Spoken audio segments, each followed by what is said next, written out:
Hi hello my name is Mohan. Actually నాకు 2021లో కళ్ళు cancer వచ్చింది. అప్పుడు నేను హాస్పిటల్లో ట్రీట్మెంట్ తీసుకున్నాను ఫస్ట్. ఆఫ్టర్ 3 years తర్వాత మళ్ళీ నాకు లంగ్స్లో మళ్ళీ ట్యూమర్ వచ్చిందని చెప్పారు. వస్తే సేమ్ మళ్ళీ ట్రీట్మెంట్ తీసుకుంటుండగా సేమ్ మా నాన్నగారు యూట్యూబ్లో పునర్జన ఆయుర్వేద కోసం యూట్యూబ్లో చాలా వీడియోలు చూసి అందులో ఉన్న పర్సన్స్ని కూడా కొంతమంది మేము మీట్ అయ్యాం. వాళ్ళ రివ్యూ కూడా ఒపీనియన్స్ తీసుకున్న తర్వాత సరే అక్కడ నాకున్న లంగ్ క్యాన్సర్కి కీమో చేయాలని చెప్పారు ఫస్ట్.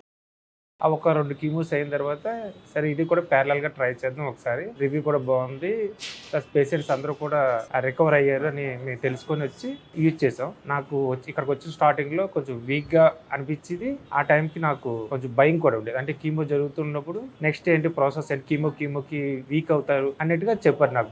మధ్యలో సిటీ స్కాన్ కంప్లీట్ చేస్తే ఫస్ట్ నాకు ట్యూమర్ 6 centimeters ఉండేది లంగ్స్లో. తర్వాత ఆఫ్టర్ సిటీ స్కాన్లో చెక్ చేస్తే 3 centimeters. నమ్మకం అయితే నాకు పునర్జన వల్ల వచ్చింది. ఎందుకంటే అంతకుముందు వాడుతున్న వాళ్ళు కూడా వాళ్ళు జెన్యున్గా వాళ్ళు రివ్యూ మేము క్లియర్గా తీసుకున్నాం. ఆటోమేటిక్గా అప్పుడు మాకు చాలా కాన్ఫిడెంట్ వచ్చింది. అందరం కూడా మా ఇంట్లో వాళ్ళందరూ కూడా చాలా హ్యాపీగా ఓకే ఇది చాలా నాకు కూడా సెల్ఫ్గా నాకు తెలుస్తుంది. ఎందుకంటే నేను యాజ్ ఏ పేషెంట్గా నాకు ఉన్నదంటే ఎవరూ నమ్మలేనట్టుగా మళ్ళీ నార్మల్గా యాజ్ ఇంత ముందు ఎలా ఉన్నానో ప్రజెంట్ దానికన్నా సింపుల్గా హెల్తీగా ఉన్నట్టు కూడా అనిపిస్తుంది. ఎందుకంటే దాంట్లో ఇమ్యూనిటీ బూస్టర్స్ అవి కూడా యాడ్ అయ్యి ఉన్నాయి. నాకు అది బాగా హెల్ప్ఫుల్ అవుతుంది. అంతకుముందు దగ్గు కానీ కంప్లీట్గా నాకు ఏమీ హెల్తీ డిసీజ్ ఏమీ లేనట్టే నార్మల్గానే ఉంది. ఒక కీమో జరుగుతుంటే ఈ ట్రీట్మెంట్ కంటిన్యూ చేస్తున్నాను. ఇది నేను చాలా చోట్ల యూట్యూబ్లో చూశాను. చాలామంది రివ్యూస్ కూడా పర్సనల్గా తెలుసుకొని నేను కూడా పర్సనల్గా నేనే ఇంకా 10 మందికి చెప్పేలాగా అలా హెల్తీగా హ్యాపీగా ఉన్నాను.